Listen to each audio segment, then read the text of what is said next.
अस्सलाम वालेकुम नाज़रीन, आप देख रहे हैं सच सवेरा और मैं हूं हुमार सलान। उम्मीद करते हैं आप सब खैरियत से होंगे, मज़े में होंगे और इस खुशगवार सुबह को एंजॉय कर रहे होंगे। आपकी सुबह को मज़ीद खुशगवार, खूबसूरत और मज़ेदार बनाने के लिए हम आपके साथ मौजूद हैं। हमेशा की तरह कुछ डिफरेंट से टॉपिक्स लेकर आए हैं जिनकी अहमियत को उजागर करना, जिन पर बातचीत करना और जिनके हवाले से कुछ सीखना और समझना हम सब के लिए ज़रूरी हो। आज का जो टॉपिक है नहायत अहमियत का हामिल है और उससे शायद हम सब गुजर रहे होते हैं या फिर उस अमल को हम सब कर रहे होते हैं, लेकिन ये अंडरस्टैंडिंग डेवलप करना है कि क्या, क्यों और कैसे करना है, इसमें हम कहीं ना कहीं जो है वो लैक कर जाते हैं। या तो फिर हम उसको समझते नहीं हैं या समझते हुए भी अपनाते नहीं हैं। बहुत सारी ऐसी चीज़ें, बहुत सारी ऐसी प्रैक्टिसेस हैं जिनकी जब हम बात करते हैं कि हमारी डेली रूटीन का वो हिस्सा होती हैं, लेकिन हम उनको इस तरह से कंसीडर नहीं करते जैसे कि करना चाहिए या फिर उनकी अंडरस्टैंडिंग डेवलप नहीं कर पाते। ऐसा क्यों होता है? आज के प्रोग्राम में हम तनकीद के हवाले से बात करेंगे, क्रिटिसिज्म को डिस्कस करेंगे। यकीनन इससे या तो हम सब गुजर रहे होते हैं या फिर हम क्रिटिसाइज़ कर रहे होते हैं, चीज़ों को तनकीद कर रहे होते हैं।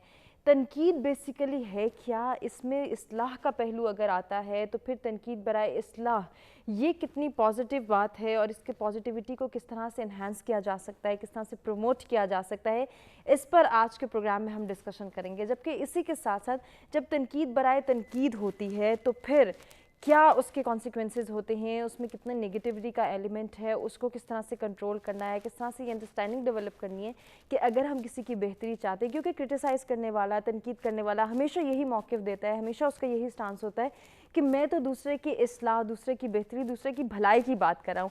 अब भलाई की जब बात की जाती है, जब किसी को कुछ सिखाया जाता है, समझाया जाता है, यकीनन उसका एक डिफरेंट तरीक़ेकार होता है।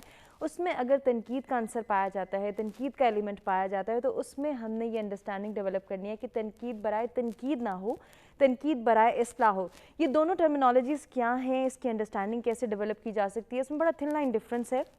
इस डिफरेंस को अंडरस्टैंड करना हमारे लिए कितना आसान है, कितना मुश्किल है, आज के प्रोग्राम में इन डिटेल इस पर हम डिस्कशन करेंगे। तनकीद किस तरह से की जा सकती है, क्यों ज़रूरी है एक इंसान की ग्रूमिंग के लिए, जब हम पर्सनैलिटी डेवलपमेंट की बात करते हैं, जब हम ओवरऑल एक इंसान की ग्रूमिंग की बात करते हैं, तो उसमें क्रिटिसिज्म का जो एक एलिमेंट है, एक फैक्टर है, वो किस तरह से किरदार अदा करता है। और पॉजिटिविटी जब इसके अंदर आ जाए, जब कंस्ट्रक्टिव क्रिटिसिज्म हो या प्रोडक्टिव क्रिटिसिज्म किया जा रहा हो, क्रिटिसाइज़ किया जा रहा हो किसी को, तो फिर उसमें तरीक़ेकार क्या होना चाहिए, इसको भी हम जो है वो डिस्कस करेंगे। बेजा तनकीद से इंसान की शख्सियत किस तरह से मुतासर होती है, इसको भी हम डिस्कस करेंगे। क्योंकि बाज़ औक़ात हम ये देखते हैं, पेरेंट्स की बात कर लें, टीचर्स की बात कर लें, हमारे बड़े बुज़ुर्गों की बात कर लें, कहीं ना कहीं अनफॉर्चुनेटली किसी ना किसी के साथ ये भी हो रहा होता है। मेजॉरिटी केसेस की बात नहीं करते, लेकिन कहीं ना कहीं हम ये भी देखते हैं अपनी सोसाइटी में कि बेजा तनकीद का निशाना बनाया जा रहा होता है कुछ लोगों को। उन लोगों पर उसका क्या असर होता है, उनकी शख्सियत किस कदर मुतासिर होती है, ओवरऑल उनकी ज़िंदगी पे क्या इम्पैक्ट क्रिएट होता है, इसको इन डिटेल आज के प्रोग्राम में हम डिस्कस करेंगे। हमेशा की तरह कुछ मेहमान हमारे साथ मौजूद है जिनका तारुफ कराएंगे, गुफ्तगू का आगाज़ करेंगे,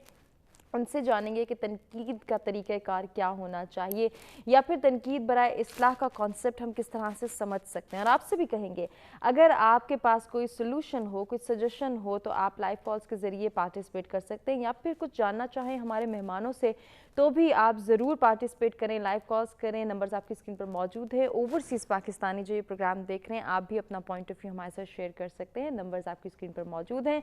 मेहमान हमारे साथ स्टूडियोज़ में मौजूद हैं जिनसे बातचीत का आगाज़ करेंगे, लेकिन जी उससे पहले हमेशा की तरह बात कर लेंगे मौसम की और देखेंगे कि आज का वेदर हमें क्या इंडिकेट कर रहा है।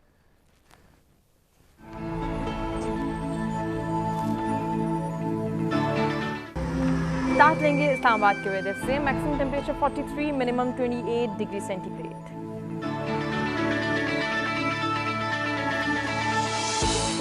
लाहौर की बात करेंगे, maximum temperature 42, minimum 30 degree centigrade.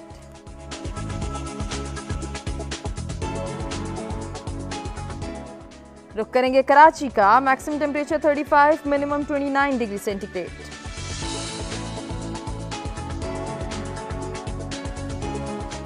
Peshawar की बात हो जाए, maximum temperature 44, minimum 31 degree centigrade.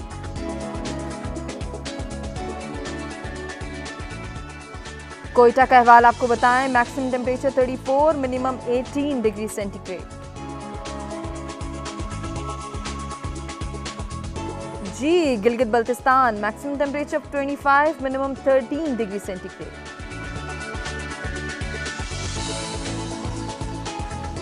Last में बात करेंगे मुजफ्फराबाद की। Maximum temperature 40, minimum 23 degree centigrade आज रिकॉर्ड किया गया है।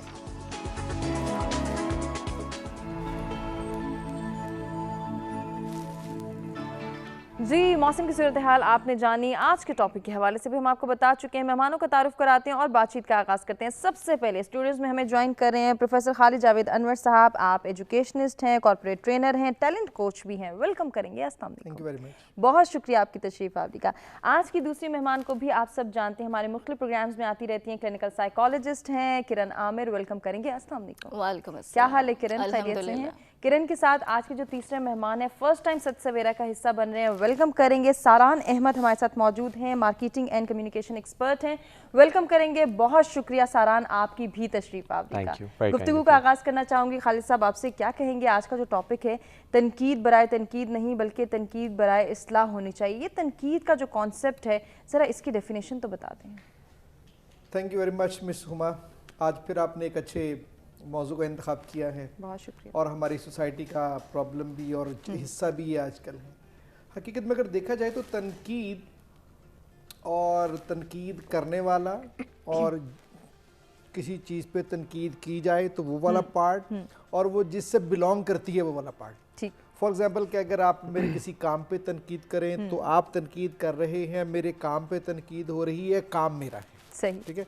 अब चूंकि टॉपिक इस लिहाज से है भी कि अच्छी बात है, बुरी बात है, होना चाहिए नहीं होना चाहिए। सही। तो अगर आप देखें तो वालिदैन के साथ हमारा पहला इंटरेक्शन होता है, उनसे हमें सुनने को मिलता है, तनकीद हमें वो मिलती है। तो अब देखना ये है कि वालिदैन तो हमेशा अपने बच्चों की इस्लाह के लिए तनकीद करते हैं कि बेटा ऐसे नहीं करो, ऐसे कर लो, बेटा ये ठीक है, ये गलत है, बेटा ये ऐसे नहीं होना चाहिए, ऐसे होना चाहिए। सही। तो वालिदैन तनकीद करते हैं, फिर असातिज़ा वो तनकीद करते हैं, आपके रिश्तेदार भी तनकीद करते हैं, आपके कुलीग्स भी तनकीद करते हैं। अब अगर देखा जाए तो तनकीद करने वाला अमूमन जो है वो इस्लाह के लिए तनकीद करता है। ठीक। लेकिन वो जिसकी तनकीद या जिसके बारे में तनकीद की जाए या जिससे रेलेवेंट तनकीद की जाए उस पर भी डिपेंड करता है। चूँकि आम तौर पे हजरत इंसान जो है वो या तो पॉजिटिव माइंडसेट के साथ होता है या वो नेगेटिव माइंडसेट के साथ होता है। फॉर एग्जांपल अगर आप किसी को कहें कि यार तेरे साथ क्या मसला है, अगर बॉस कह दे तेरे साथ क्या मसला है, बाप कह दे तेरे साथ क्या मसला है, तो कहेगा कि सॉरी मैं आइंदा से ख्याल करूंगा। वो है ही भाई नेगेटिव ओरिएंटेड, नेगेटिव माइंडसेट का है, तो उसने उसको नेगेटिव लिया और उसने उसको पॉजिटिवली कन्वर्ट कर लिया। लेकिन अगर वो नेगेटिव नहीं है और आपने ये कह दिया तेरे साथ क्या मसला है, तो कहेगा जनाब मेरे साथ कोई मसला नहीं है, आपके साथ कोई मसला हो सकता है, जाए काम करें। तो इसलिए तनकीद करने वाले को ये ज़रूर देखना चाहिए कि वो जो जिसके बारे में मैं तनकीद कर रहा हूँ कि वो किस पर्सनैलिटी का है। सही। अदरवाइज आपको लॉस उठाना पड़ सकता है, आपको मुश्किल का सामना करना पड़ सकता है। बिल्कुल। ये मुश्किल किस किस्म की हो सकती है, लॉस कैसे हमने मैनेज करना है या इसकी अंडरस्टैंडिंग कैसे डेवलप करनी है, खालिद साहब आपसे ही जानेंगे। लेकिन मैं चाह रही हूँ कि ब्रेक पे जाने से पहले हम बाकी पार्टिसिपेंट्स को भी शामिल कर लें। किरण, आप क्या कहना चाहेंगे इस टॉपिक पर? Again it's an important topic. आपकी अच्छी सिलेक्शन है एज यूजुअल टॉपिक्स के लिए। Thank you. क्रिटिसिज्म बेसिकली देखें मतलब तनकीद, हमें किसी में कोई नुक्स नज़र आ रहा है और हम उसको पॉइंट आउट कर रहे हैं तो वो तनकीद है। अब correction and criticism are two different things. Criticism में वर्ड यूज़ किया जाता है कंस्ट्रक्टिव क्रिटिसिज्म का, जिसमें हम बात करते हैं कि वहाँ हम अगले को करेक्ट कर रहे हैं या रेक्टिफाई कर रहे हैं। बट इम्पॉर्टेंट ये है कि हाउ यू कम्युनिकेट इट। आप जो कह रहे हैं उससे ज़्यादा इम्पॉर्टेंट ये होता है कि आप वो कह कैसे रहे हैं। जो सिलेक्शन ऑफ वर्ड्स है, जो लहजा है, वो बहुत मैटर करता होता है। बिल्कुल। सो हमारे रिलीजन में भी यही टीचिंग है कि इंसान अपनी तजलील माफ़ कर सकते हैं लेकिन भूल नहीं सकता है। तो अगर आप किसी को करेक्ट इस तरह से कर रहे हैं कि उसमें उसको अपनी इंसल्ट फील हो रही है तो वो तो बिल्कुल भी करेक्शन के डोमेन में तो आएगा ही नहीं ना। तो इट इज़ इम्पॉर्टेंट कि जब आप किसी को पॉइंट आउट कर रहे हैं और इवन इफ़ आपकी इंटेंशन ये है कि आपने उसके लिए उसको एक इम्प्रूवमेंट के लिए रूम देना है तो उसकी सेल्फ इस्टीम का ख्याल रखकर, रिस्पेक्ट का ख्याल रखकर, उसकी वर्थ का ख्याल रखकर आप उस चीज़ को कम्युनिकेट करें। मतलब डायरेक्टली किसी की सेल्फ इस्टीम को टारगेट करेंगे तो that is going to impact the concept of the next person. बिल्कुल, इसका लिहाज रखना, ख्याल रखना बहुत ज़रूरी है और ये अंडरस्टैंडिंग डेवलप करना कि तनकीद को हमने किस तरह से समझना है। आया ये हमारे लिए बेहतरी की जानिब जा रही है कि हम इसको पॉजिटिव लें, या फिर अगर इसमें कोई नेगेटिव एलिमेंट मौजूद है, हमारी सोच का जो किरदार है उसको हम ज़रूर हाईलाइट करेंगे और साइकोलॉजिकल रीजंस भी किरण से जानेंगे। लेकिन उससे पहले सारान से गुफ्तगू कर लेते हैं। सारान, आज का जो टॉपिक है, जैसे हमारे बाकी पार्टिसिपेंट ने माशाल्लाह बहुत अच्छा स्टार्ट लिया, आप इसमें क्या ऐड ऑन करना चाहेंगे? क्या है तनकीद और क्यों ज़रूरी है किसी इंसान की इस्लाह के लिए कि उसे तनकीद का ही निशाना बनाया जाए? बिल्कुल, प्रोफेसर साहब और डॉक्टर साहिबा ने बड़े खूबसूरत तरीके से इस सारी चीज़ को समराइज़ किया है। इसमें मैं एक और जो चीज़ ऐड करना चाहूँगा वो ये है कि अगर कहीं पे तनकीद का मौका आ रहा है तो उसका मतलब है कि कहीं पे गलती हुई है। वो हकीकतन हुई है या वो हमारी अंडरस्टैंडिंग में है, लेकिन एक गलती हुई है। तो जो एक मेन हमारा ऑब्जेक्टिव होना चाहिए अगर हम कोई तनकीद कर रहे हैं तो उसमें यह है कि अव्वल के वो जो गलती हुई है वो दोबारा ना हो और जिसके ऊपर तनकीद की जा रही है वो उसको एक्सेप्ट करे। और दूसरी बात यह है कि वो उससे बेहतरी की तरफ कैसे जाए, यानी कि अगर एक गलती हो भी चुकी है तो उससे वो आगे बेहतरी की तरफ। इसको मैं अगर समराइज़ करूँगा तो एक बहुत खूबसूरत मैंने वीडियो देखी थी, the last lecture, Carnegie Mellon university के अंदर एक सीरीज़ ऑफ लेक्चर्स हुए थे, द लास्ट लेक्चर, जिसके अंदर डिफरेंट प्रोफेसर्स को कहा गया था कि अगर ये आज आपका आखिरी लेक्चर हो तो आप दुनिया को क्या इल्म देंगे। उसमें उन्होंने एक वाकया सुनाया था कि मेरे स्टूडेंट्स ने जब मुझे अपने असाइनमेंट्स और पेपर्स या अपने प्रोजेक्ट्स दिखाए तो जो सबसे पहली मैंने उन्हें बात की वो ये की कि आप इससे बेहतर कर सकते हैं। कहते हैं हालांकि वो बहुत अच्छे प्रोजेक्ट्स थे, लेकिन मैंने उनको ये अपने स्टूडेंट्स को कहा कि ये आप इससे बेहतर कर सकते हैं। उससे हुआ क्या कि कहते हैं कि इवन कि मैंने ये देखा कि वो प्रोजेक्ट्स बहुत अच्छे थे, लेकिन मैंने अपने आप से ये भी पूछा कि मैं कौन होता हूँ इनकी एबिलिटीज़ को यहाँ पे लिमिट करने वाला, मे बी इनमें और ज़्यादा पोटेंशियल हो। तो वो जो तनकीद करने का तरीका था, उसके बाद उन्होंने बताया कि जो मेरे नेक्स्ट असाइनमेंट्स उन्होंने और जो नेक्स्ट प्रोजेक्ट्स जमा कराए वो उससे भी ज़्यादा बेहतर थे। तो बात ये होती है कि आप दूसरे शख्स को एक तो गलती से कैसे रोक सकें और फिर उस गलती की इस्लाह के अलावा उसको उससे आगे कैसे बढ़ा सकें।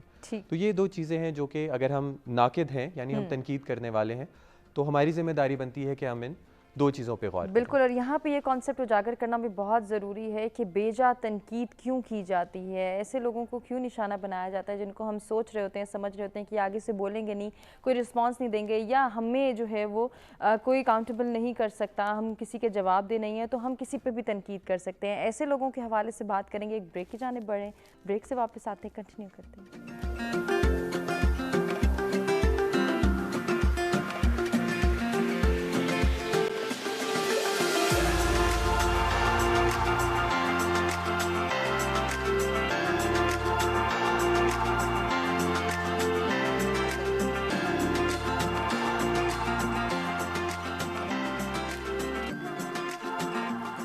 Welcome back. सत सवेरा में एक मरतबा फिर से आपको कहेंगे खुशामदीद। तनकीद बराए तनकीद को हम डिस्कस कर रहे हैं, इसके नुकसानात क्या हैं, इंसान की शख्सियत पर क्या असरात मुरतब होते हैं जब उसको बेजा तनकीद का निशाना बनाया जाता है। इन्हीं असरात के हवाले से इन्हीं इम्पैक्ट्स को डिस्कस करेंगे खालिद साहब से। खालिद साहब, जब बेजा तनकीद की जाती है डेफिनेटली बड़ी बुरी भी लगती है, लेकिन हम ये देखते हैं कि हमारी ही सोसाइटी में कुछ ऐसे अफराद भी मौजूद हैं जिनको बार बार तनकीद का निशाना बनाया जाता है। एक गलती क्या हो गई बेचारों से, एक गलती क्या कर दी, उसी को बार बार याद दिलाया जाता है। अब आगे उठना, उस फेलियर से बाहर निकलना, री अटेम्प्ट करना करने ही नहीं दिया जाता। ये कौन सा कल्चर है पाकिस्तान में? आप कल्चर की बात अगर हम नहीं करें तो हम बात करें हजरत इंसान की। कल्चर चेंज हो जाते हैं। वैसे भी अगर आप 100 किलोमीटर ट्रैवल करें तो कल्चर चेंज होगा, लैंग्वेज चेंज होगी, रहन सहन उनका चेंज हो जाएगा। हजरत इंसान वही रहेगा। ठीक, हजरत इंसान चाहे वो बचपन में है या 55 में है या पाकिस्तान में है या इंडिया, बांग्लादेश या जापान, अमेरिका, कहीं वो वही रहना है। सही।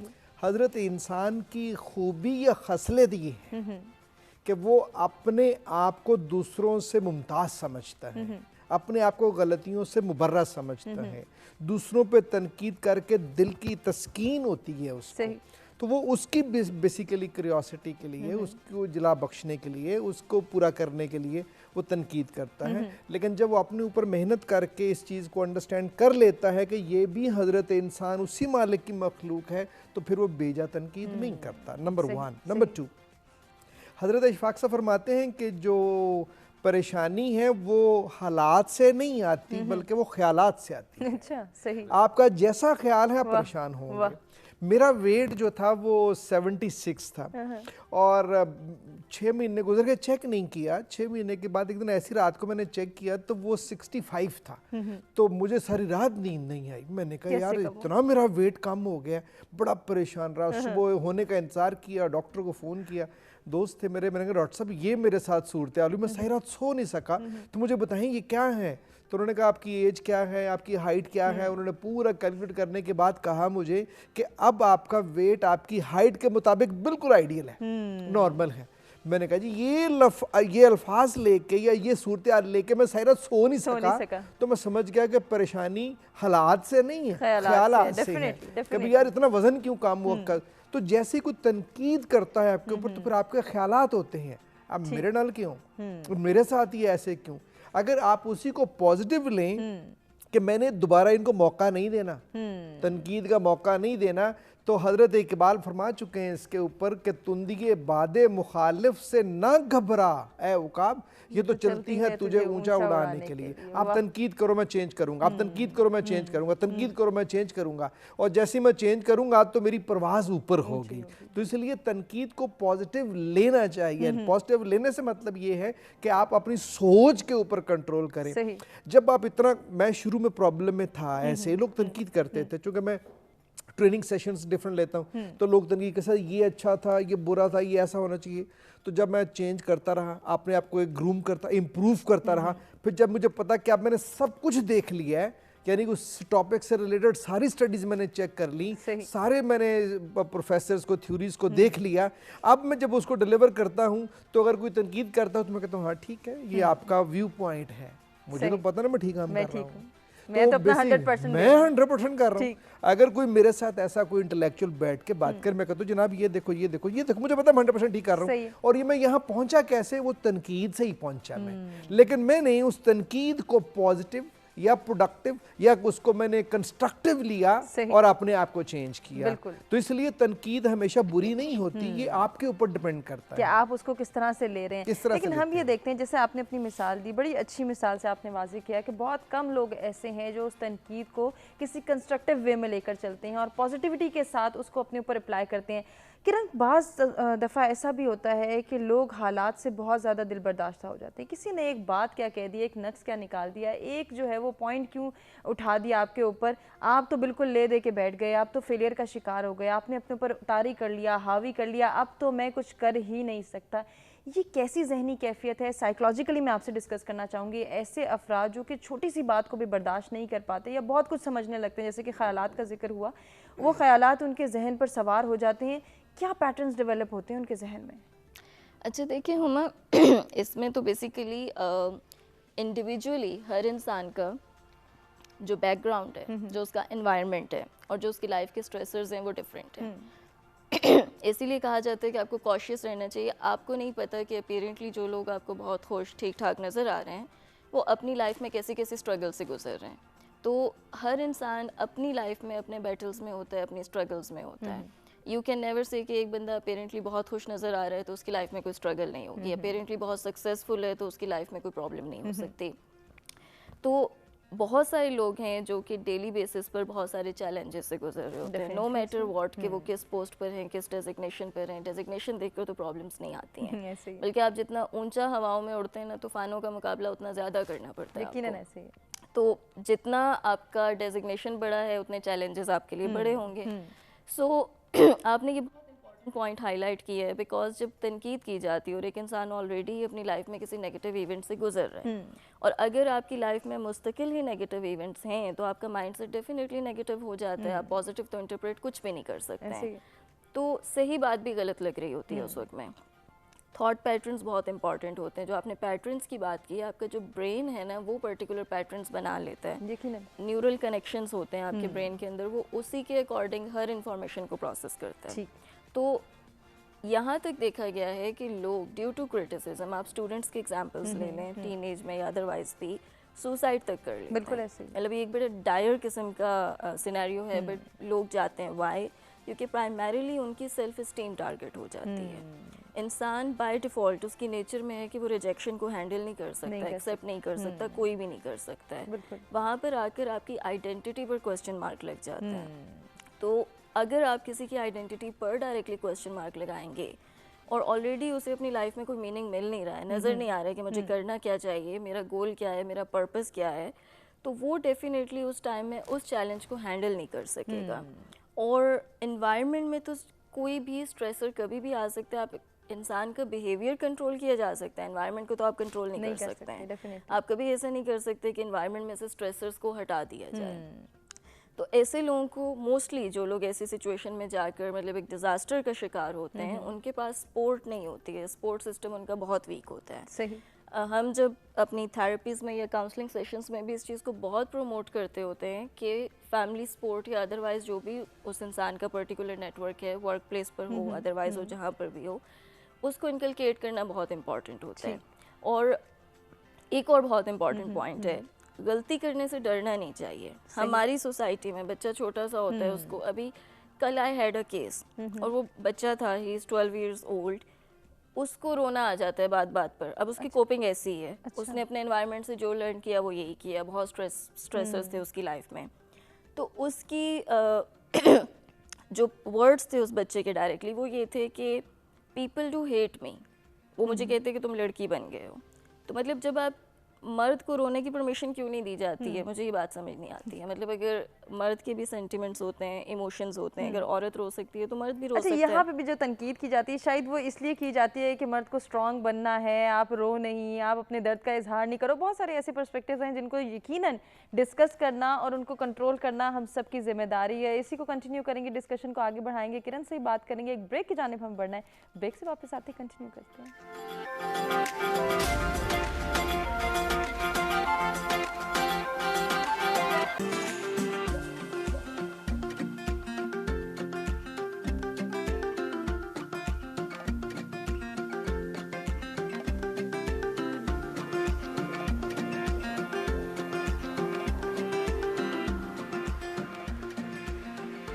Welcome back. सत सवेरा में एक मरतबा फिर से आपको कहेंगे खुशामदीद। आज हम डिस्कशन कर रहे हैं तनकीद के हवाले से। तनकीद बराए तनकीद कितना नुकसान देती है, एक इंसान की शख्सियत को कैसे मुतासिर करती है और ओवरऑल उसके जहन में कैसे पैटर्न्स डेवलप होते हैं, क्यों वो फिर नेगेटिविटी को ऑप्ट करना शुरू कर देता है, क्यों उसके जहन में ये बात आ जाती है कि मैं तो अब कुछ कर नहीं सकता, बार बार मुझे तनकीद का निशाना बनाया जा रहा है, बार बार लोग उंगलियां उठा रहे हैं, मुझे तो शायद कुछ करना ही नहीं चाहिए। अगर मैं डर के, छुप के और अकेले कमरे में बैठ जाऊँगा तो शायद ये उंगलियाँ उठना या फिर लोगों के कमेंट्स जो हैं जो कि नेगेटिविटी को प्रमोट करें ये बंद हो जाएंगे।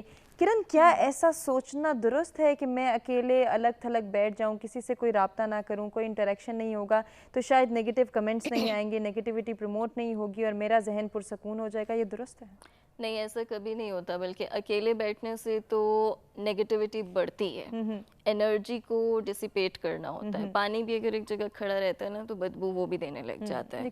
तो अगर आपके ख्यालात कॉन्स्टेंटली वही साइकिल बार बार रिपीट होगा, जब आप किसी से शेयर करते हैं ना तो आपको आगे से कोई रिस्पॉन्स मिलता है, कोई अल्टरनेटिव थॉट आती है, और सबसे बड़ी चीज़ ये होती है कि आप एक्सप्रेस कर सकते हैं। सही। सप्रेस करना, खुद से ही बातें करते रहना, आप खुद को खुद क्या जवाब दे सकते हैं जब ऑलरेडी आपका माइंडसेट नेगेटिव है?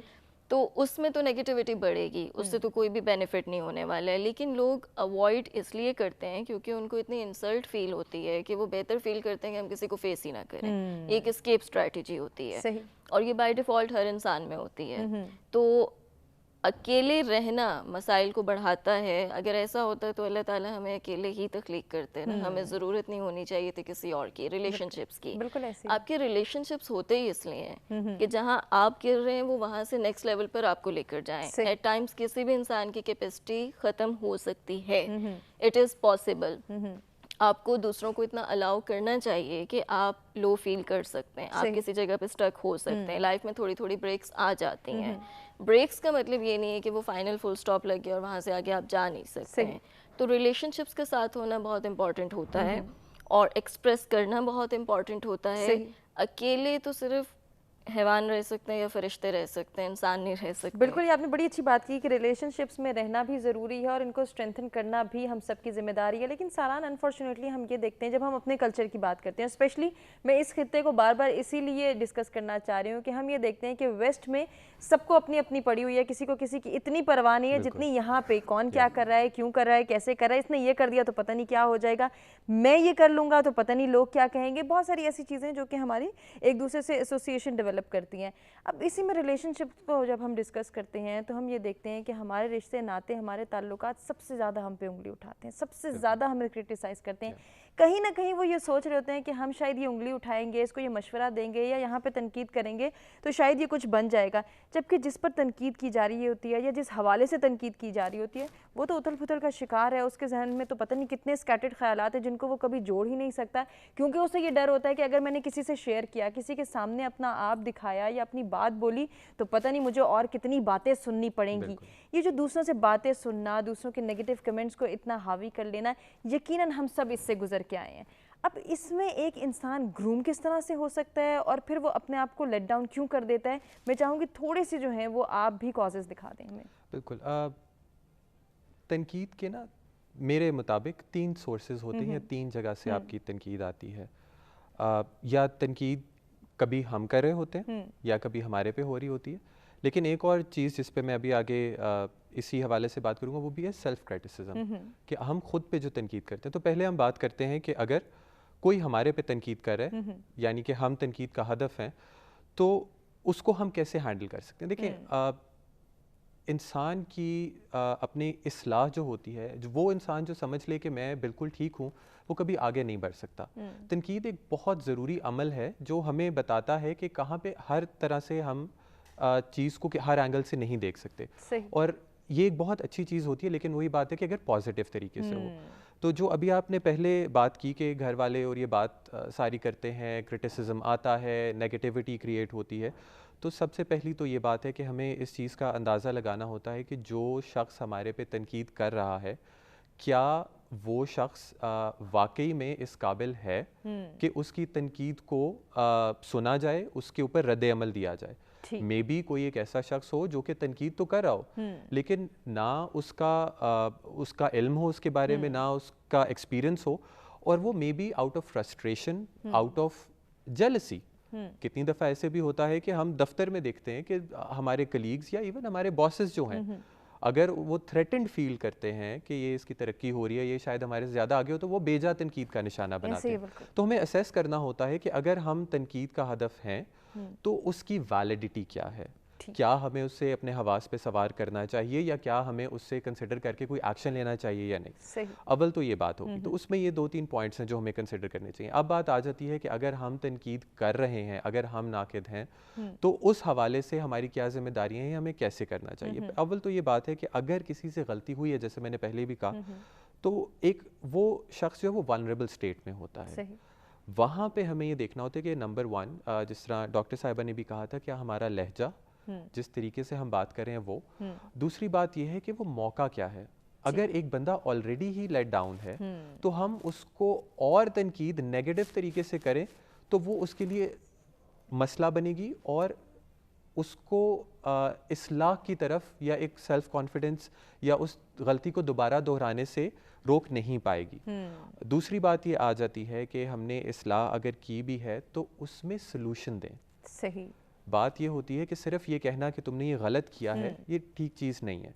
उसका सलूशन क्या है। अगर हम अपने आप को इस काबिल समझ रहे हैं कि हम किसी को क्रिटिक दे सकते हैं, तो हमारे में ये सलाहियत होनी चाहिए। सबसे पहले हमें अपने से सवाल करना चाहिए कि अगर मैं किसी पे तनकीद कर रहा हूं, हम किस तरह से कर सकते हैं। आप इस डिस्कशन को कंटिन्यू करेंगे। नाज़रीन, हमें अभी एक ब्रेक की जाने बढ़ना है। ब्रेक से वापस आते गुफ्तगू के सिलसिले को आगे बढ़ाते हैं।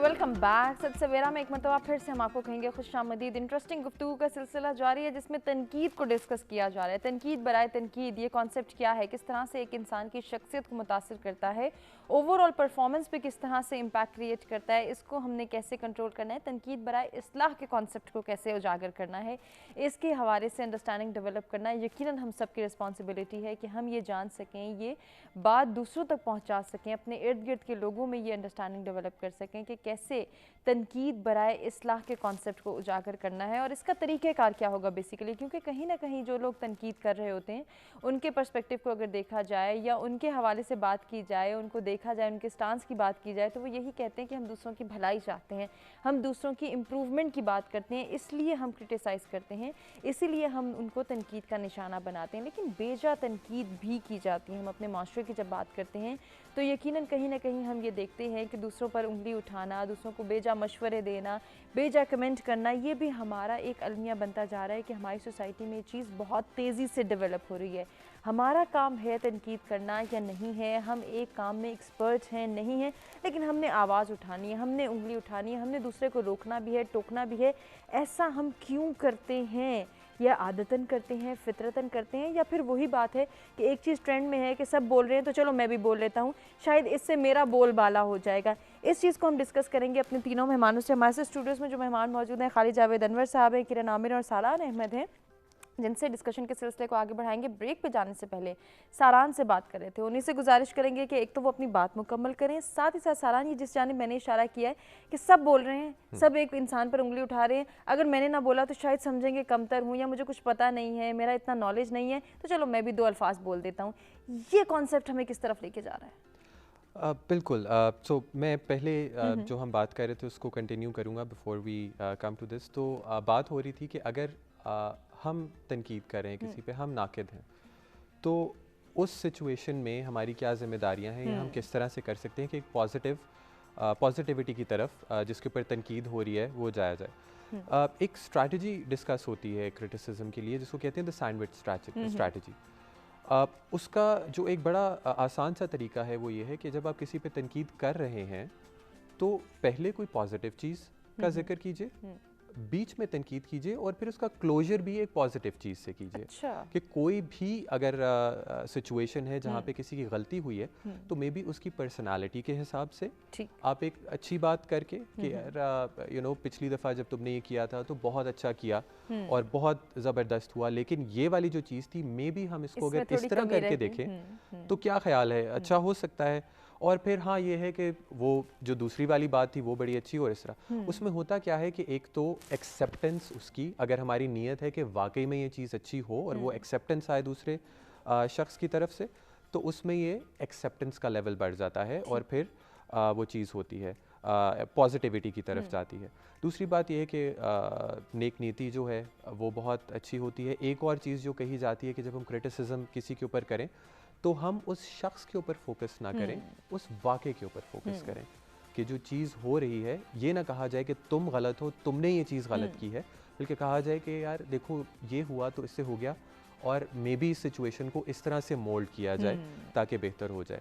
तो हमने बात कर ली कि अगर कोई हम पे तनकीद करता है तो हम उसको कैसे हैंडल कर सकते हैं, अगर हम किसी पे तनकीद कर रहे हैं तो हम कैसे हैंडल कर सकते हैं।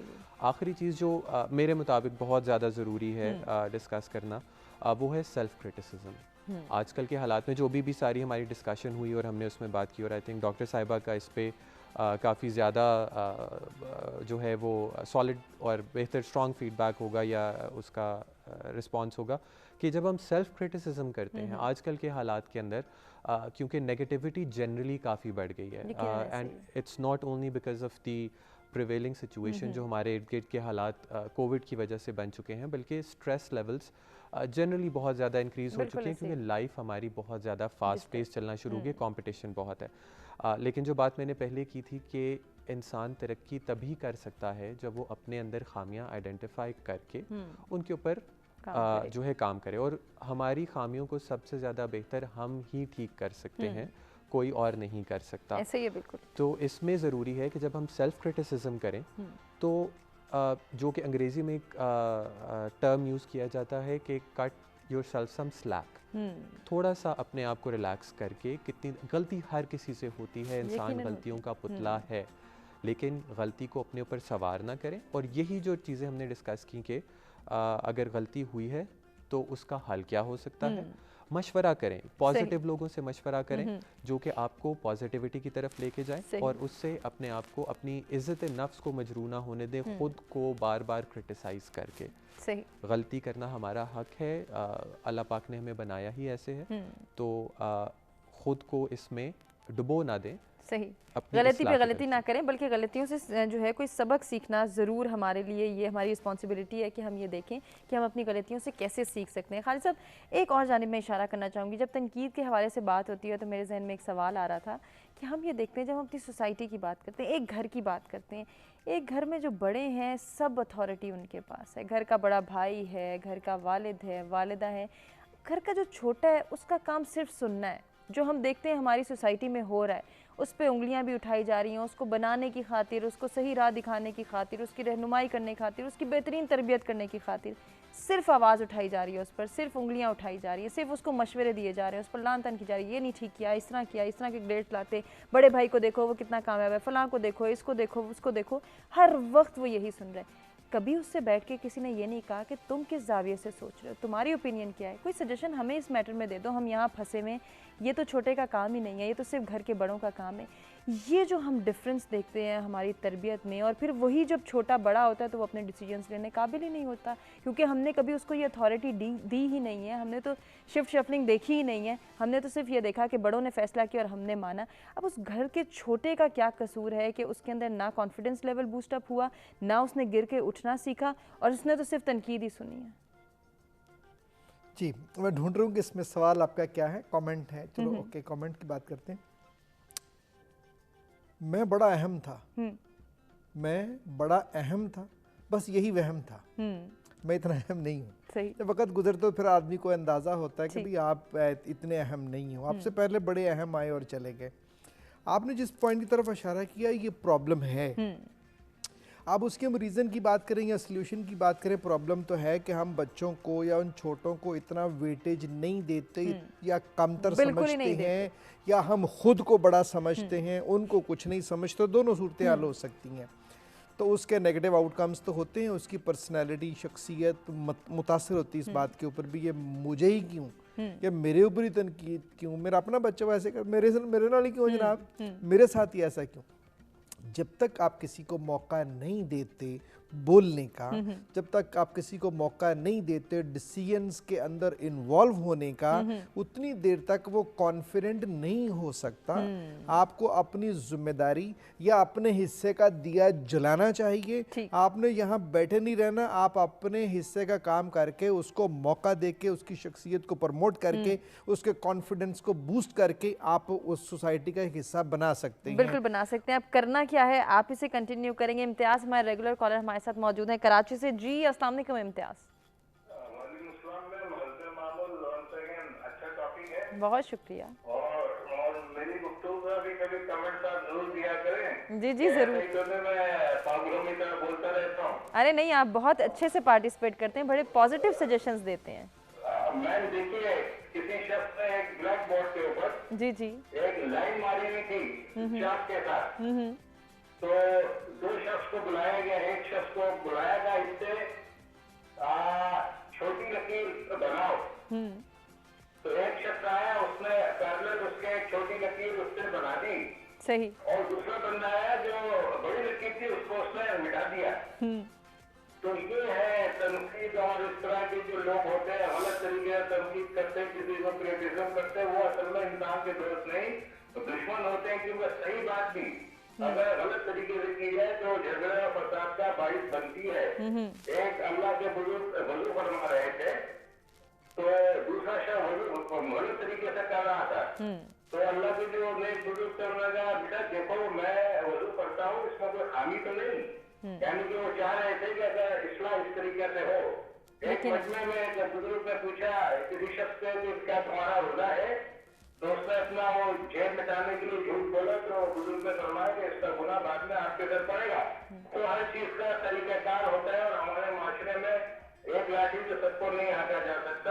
यकीनन। सारे लोग एक जैसे नहीं, जेंटलमैन किस्म के लोग अभी भी मौजूद है जिनकी वजह से दुनिया आएंगे। बिल्कुल ऐसे ही। को आदि नहीं कह सकते जो तनकीद के जरिए नुकसान पहुंचाएगा, मगर अफसोस ऐसे लोग होते तो थोड़े हैं, मगर नुकसान मजबूरी तौर पर करते हैं। और मैं एक बात और करूंगा, इससे जितना मुझसे कहे मैं बोलता चला जाऊँ, मैं टाइम की किल्लत है। जी। मकसद कहना कि है मैम, जो लोग तनकीद करते हैं वो हकीकत में तो एक उनके दिल में अच्छा पहलू भी होता है, मगर इसकी आड़ में लोग बहुत नुकसान दूसरों को पहुंचाते हैं। और तनकीद किसी जगह की जाए, हजारों के मजमे में की जाए, बिल्कुल, मगर उसका मकसद इज्तिमाई फायदा हो, तो तनकीद किसी किस्म की जायज है। बिल्कुल। हमारी तबाही और आबादी से बचाने के लिए क्रिटिसिज्म करना कहीं से गलत और नाजायज नहीं है, मगर इंफरादी तौर पर अगर किसी को समझाना है सही। उसका एक तरीका हमारे इस्लाम ने, हमारे मजहब ने, हमारे नबी करीम सल्लल्लाहु अलैहि वसल्लम ने वज़ा फरमाया है, तो इस पर सोचना पड़ेगा। मिसाल दूंगा एक बात और बात खत्म करूंगा। हमारे बहुत बड़े के इंसान थे, अपने मैनेजिंग डायरेक्टर के साथ बैठे, वो नहीं थे अपनी सीट पे, तो किसी उससे कम पढ़े लिखे शख्स से उन्होंने कहा यार उसको तो बुला, उस मसले में राय नहीं। सही। तो उसने असल छोड़ा, फलों को बुलाने हैं, तो उसको उसने रिग्रेट किया। बड़े खतरनाक लोग होते, अल्लाह इनके शर से बचाए। बिल्कुल, वरना तो इनका बहुत नुकसान हो सकता है। यकीनन ऐसा ही है। बहुत शुक्रिया इम्तियाज़, आपने पार्टिसिपेट किया और इतने पॉजिटिव सजेशंस हमारे साथ शेयर किए। इन्हीं को कंटिन्यू करेंगे, खालिद साहब से गुफ्तगू करेंगे, एक ब्रेक की जानिब बढ़ें, ब्रेक से वापस आते हैं, गुफ्तगू के सिलसिले को आगे बढ़ाते हैं।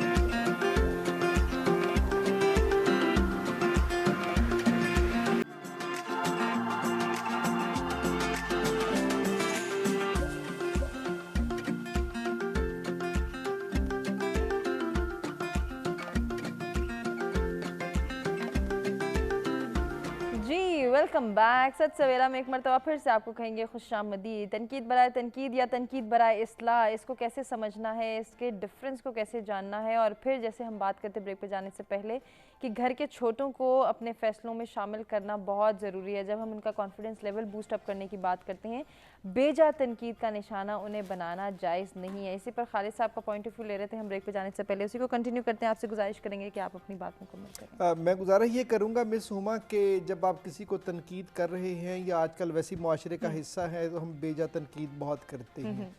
यानी हम समझते हैं हम बहुत बड़े तीसमार खान हैं, हमें सब कुछ पता है। जो मैंने पहले जुमला बताया था कि मैं बड़ा अहम था, बस यही वहम था। सही। मेरे एक जाने वाले ने एक स्टोरी सुनाई, उन्होंने कहा कि मैंने किसी से कहा कि अपना अंकल आप दाढ़ी रख लें, कह रहा यार मैं भी इस काबिल नहीं हूँ। मतलब सुन्नत रसूल है, नबी पाक सल्लल्लाहु अलैहि वसल्लम दाढ़ी रखी हुई थी, तो आपने मैं भी मुकम्मल नहीं हूँ, मैं इस काबिल नहीं हूँ अभी। तो उन्होंने कहा क्या कभी ज़िंदगी में आप ये दावा कर सकते हैं कि आज मैं परफेक्ट हो गया हूँ? कह रहे नहीं। तो जब ज़िंदगी में दावा ही नहीं कर सकते तो फिर ये किस चीज़ का इंतज़ार है अभी शुरू? सही। जो दूसरी बात है कि भाई अगर हम यही सोचें कि मुझे सब कुछ पता है, मुझे ही सब कुछ पता है, तो फिर आप छोटों की पर्सनैलिटी को, उसकी शख्सियत को मस करते हैं जब बार बार उससे कहते हैं होते मैं ये नहीं कर सकता, तुम नहीं कर सकते, ये है ही ऐसा, इसको कुछ नया करना चाहे तुमने बड़ी ख्यामत ले आनी। हाँ, तुम्हें क्या पता है इस चीज़ का? मुझे बहुत कुछ पता है, अब मुझे कुछ भी नहीं पता मियाँ। तो मेरी गुजारिश ये है कि ये ज़रूर ख्याल रखना चाहिए वालिदैन को भी और बड़ों को भी, बड़ों से मुराद रिश्तेदारों को भी, कि आपके ख़ानदान का कोई छोटा ना रह जाए। सही। आपकी बेजा तनकीद की वजह से। तो अगर आपने उसको तनकीद भी करनी है तो जैसे सारान ने सजेस्ट किया है, आप पहले अच्छी बात उसको करें, फिर उसके बाद बीच में थोड़ा सा तड़का लगा दें कि बेटा ये ऐसे भी हो सकता था, जैसे एक और जुमला उन्होंने बोला था ये इससे बेहतर हो सकता था, तो इसका मतलब है ये भी तनकीद के इससे बेहतर हो सकता था। तो फिर उनकी शख्सियत कुछ बेहतर हो सकती है, स्टेबल हो सकती है, वो रियलाइज़ कर सकते हैं। तनकीद का बेसिक ऑब्जेक्टिव ये होता है कि दूसरा आदमी रियलाइज कर ले कि ये इससे बेहतर हो सकता है। बिल्कुल। मकसद क्या? तनकीद के दूसरा बंदा ये एहसास कर ले, रियलाइज कर ले, अपनी शख्सियत को मसक किए बगैर, टेंशन में जाए बगैर, ख्यालात में डूबे बगैर ये एहसास कर ले कि ये इससे बेहतर हो सकता है। तो आप बच्चों को इतना रियलाइज कराने का अपना ऑब्जेक्टिव अचीव कर सकते हैं कि उनकी शख्सियत को मुतासर किए बगैर। तो वो कैसे करना है? आप पहले अप्रिशिएट कर लें। और हजरत इंसान के साथ ये है कि उसको अच्छा लगता है जब उसकी तारीफ की जाती है, यस, वो अच्छा महसूस करता है। अब वो ये अच्छा जो महसूस करने वाली बात नहीं, ये बेसिकली हजरत इंसान के साथ जो नफ्से अमारा के और साफे रजीला लगे हुए ना 5, वो उसका एक हिस्सा है। बिल्कुल। अब उसका जो हमें पता नहीं है, वालिदैन को पता नहीं है, वालिदैन क्या करें, वो मतलब बच्चे के लिए खाना बनाएं, अपने लिए कमाएं बाहर से जाके, या वो बच्चों की करैक्टर बिल्डिंग करें। सही, तो वो करैक्टर बिल्डिंग जरूरी है, बच्चों की भी, बच्चों के वालिदैन की भी, कि आपने किस तरह से इंटरेक्ट करना है, जिसको इंग्लिश में हम इमोशनल इंटेलिजेंस भी कहते हैं, कि आपने कब बोलना है, कब चुप रहना है, कब लड़ना है, कब भागना है। तो ये आपको बुजुर्गों के पास, बड़ों के पास बैठने से ही है। बिल्कुल ऐसे ही है। बड़ी अच्छी बात आपने की है, इसको मजीद भी हम डिस्कस करेंगे। किरण, अच्छा, जब तनकीद की बात की जाती है, तनकीद करने वाले के हवाले से इतनी हमने बात की, तनकीद जिन पर हो रही है वो किस तरह से ख़ुद को ग्रूम कर सकते हैं, कैसे बर्दाश्त कर सकते हैं। अब जो तनकीद करें, ज़रा उनके एंड से भी बात कर लेते हैं, चाहे वो पेरेंट्स हैं, चाहे टीचर्स हैं, या कोई भी अथॉरिटेटिव हैं जो अपने सबऑर्डिनेट्स को बेहतर बनाने की कोशिश करें। कहीं ना कहीं उनके जहन में ये ख्याल होता है कि हम परफेक्ट हैं और दूसरे को हम परफेक्ट बनाएं। ये जो परफेक्शनिज्म की हमारे यहाँ सोच है, ये हमें किस तरफ लेके जा रही है? कौन सा पर्सनालिटी ट्रेट? ये बहुत इम्पॉर्टेंट पॉइंट है। परफेक्शनिज्म आपको रोक देता है गलती करने से। मतलब आप अपने ऊपर खुद ये चेक लगा देते हैं कि मैं गलती नहीं कर सकता हूँ। सही। पेरेंट्स ऐसा क्यों करते हैं या बॉसेस ऐसा क्यों करते हैं? वहाँ हमेशा पर्पस करेक्शन नहीं होता, पर्पस उनकी अपनी इनसिक्योरिटीज़ होती हैं कई दफ़ा। सही। जैसे भी हम ब्रेक में ही बात कर रहे थे कि पेरेंट्स अपने आप को स्टेक होल्डर समझने लग जाते हैं कि बस हम जिम्मेदार हैं। आप जिम्मेदार नहीं है हर चीज़ के लिए। इंसान को कभी भी किसी दूसरे इंसान की बाउंड्रीज़ में नहीं जाना चाहिए। रिलेशनशिप्स तब ख़राब होते हैं जब आपकी बाउंड्रीज़ क्लैश में आती हैं। नो मैटर व्हाट, कोई भी रिलेशनशिप है, बाउंड्रीज़ इस्टेब्लिश करना बहुत ज़रूरी होता है, क्योंकि दूसरे इंसान की एक अपनी आइडेंटिटी है। आप उस पे वो सब इम्पोज करें जो आप चाहते हैं, तो वो अपनी आइडेंटिटी कब बनाएगा? उसकी इंटेग्रिटी कब होगी? मतलब कुदरत ने बाय डिफ़ॉल्ट हमें फ्री विल पर पैदा किया हुआ है ना। जब आप किसी को कंट्रोल करेंगे या वो बनाना चाहेंगे जो आप देखना चाहते हैं, तो आप तो कॉन्ट्रेरी टू नेचर एक्ट कर रहे हैं, और जो भी अमल कॉन्ट्रेरी टू नेचर होता है उसके रिजल्ट्स कभी प्रोडक्टिव आ नहीं सकते हैं। तो परफेक्शनिज्म एक हद तक हेल्पफुल है। मतलब आपको वो एक्सेल करवाता है, आपको वो एक एक्सपीरियंस गेन करवाता है, आप अपनी तरफ से बेहतरीन करने की कोशिश करते हैं। मगर जब परफेक्शनिज्म आपकी फंक्शनिंग को इम्पैक्ट करने लग जाए, आप में हर चीज़ को परफेक्ट बनाने के चक्कर में आप कुछ कर ही नहीं पा रहे हैं, आपका अपना पीस ऑफ माइंड चैलेंज हो चुका हुआ है, आप परफेक्शनिज्म के लिए किसी और को अप्रिशिएट नहीं कर पा रहे, खुद को अप्रिशिएट नहीं कर पा रहे हैं, तो फिर वहाँ वो ट्रेड किसी भी काम का नहीं है। पेरेंट्स जहाँ बहुत ज़्यादा अथॉरिटेटिव होते हैं, जहाँ वो बच्चे को शुरू दिन से ये सिखाते हैं कि तुमने गलती कैसे कर ली है, गलती करने के लिए इनकरेज नहीं करते हैं, उन बच्चों में परफेक्शनिज्म के ट्रेस डेवलप होते हैं, क्योंकि वो कंपनसेट करना चाहते हैं। एक कंपनसेटरी स्ट्रेटजी होती है। तो आपको पहले इस चीज़ पर काम करना है कि जो पेरेंट्स का रोल बहुत इंपॉर्टेंट होता है। मैंने आपके बहुत सारे प्रोग्राम्स में ये बात की है कि आप अपनी औलाद को जो बनाना चाहते हैं वो आप खुद बन जाएं, तो औलाद तो ऑटोमेटिकली वो बन जाती है, आपको तो कोई मेहनत करनी नहीं पड़ती है। तो पेरेंट्स जब अपनी इनसिक्योरिटीज़ अपने बच्चों में ट्रांसफ़र करते हैं, परफेक्शनिज्म वहाँ पर बहुत ज़्यादा आता है जहाँ इनसिक्योरिटीज़ हैं। पेरेंट्स खुद गलती करने से डरते हैं तो बच्चे को भी नहीं करने देंगे, क्योंकि अल्टीमेटली वो उनकी सेल्फ इस्टीम को टारगेट करेगा।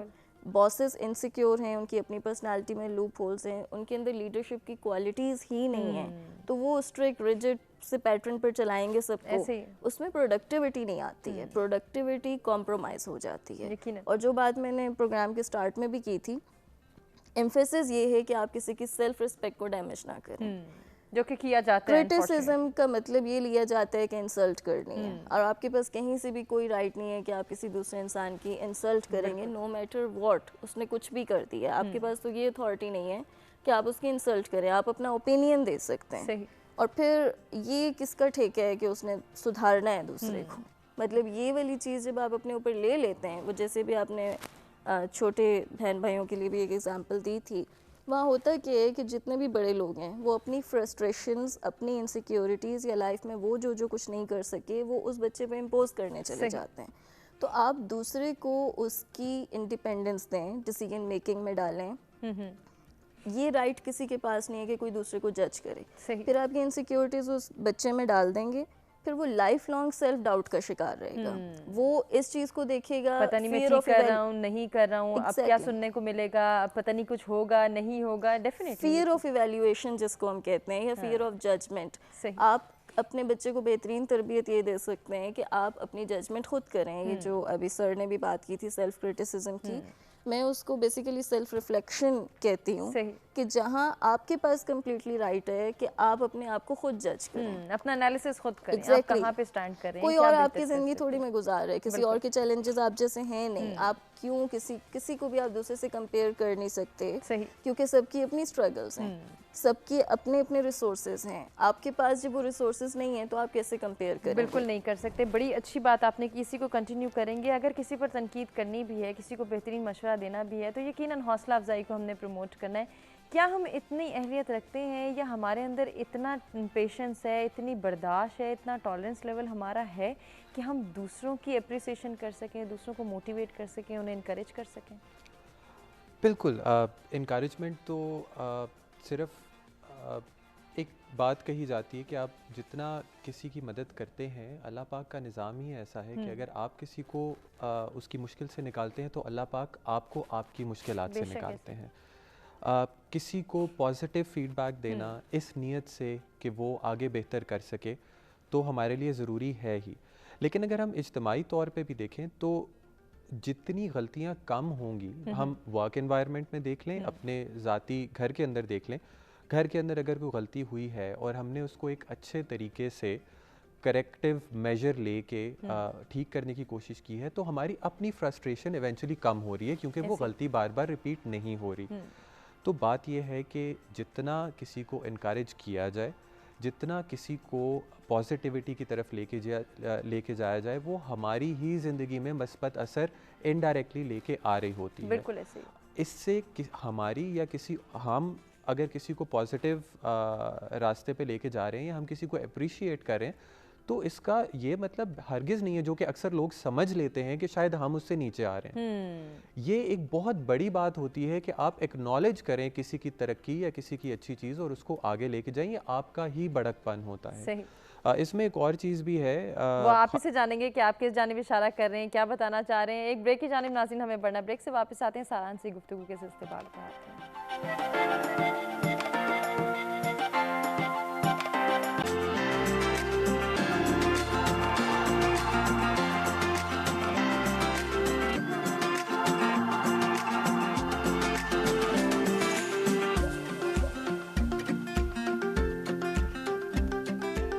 वेलकम बैक जी। सच सवेरा में एक मरतबा फिर से आपको कहेंगे खुश आमदीद। आज हमने गुफ्तगू की तनकीद के हवाले से। अगर किसी पर तनकीद करनी है तो हौसला अफजाई को जो है वो पहले प्रमोट किया जाए और फिर किसी को तनकीद का निशाना बनाया जाए। तनकीद बराए इस्लाह के कॉन्सेप्ट को उजागर किया। अपने तीनों मेहमानों की जानिब बढ़ेंगे, उनसे सॉल्यूशंस और सजेशंस जानेंगे। हमेशा की तरह हमारे आज के प्रोग्राम का ये लास्ट सेशन है जिसमें हम कुछ मैसेजेस लेते हैं, कुछ सॉल्यूशंस लेते हैं। सारान, आपसे स्टार्ट लेना चाहूँगी, क्या सजेस्ट करेंगे ओवरऑल जब हम तनकीद के हवाले से बात करते हैं? हमने दूसरों की इस्लाह भी करनी है, अगर हम पेरेंट्स हैं, हम टीचर्स हैं, हम बुज़ुर्ग हैं, या हम कोई भी अथॉरिटेटिव डेजिग्नेशन पे हैं, हमें कहीं ना कहीं इस्लाह करनी पड़ती है, हमें इम्प्रूवमेंट देखनी पड़ती है। तो बेटरमेंट के लिए इस्लाह जब करनी है किसी की तो क्या तरीका होना चाहिए? मैं चाहूँगी कि कुछ सजेशंस आप देते हैं। बिल्कुल, इस्लाह किसी की करना एक बहुत बड़ी जिम्मेदारी होती है, क्योंकि उसका रिज़ल्ट हमारे लिए ज़रूरी होता है। तो मैं समराइज़ करूँगा 3-4 पॉइंट्स में। ज़रूर ज़रूर। अगर हम उसको समराइज़ करके बात करें तो नंबर 1 तो ये है कि मौका देख के कि किस टाइम पे आप कर रहे हैं। जैसे डॉक्टर साहिबा ने भी कहा कि ऐसा मौका ना हो जहाँ पे वो एक परेशानी में हो और आप उसके ऊपर तनकीद करें। मौका ज़रूर देखिए, खलूस नीयत से तनकीद कीजिए।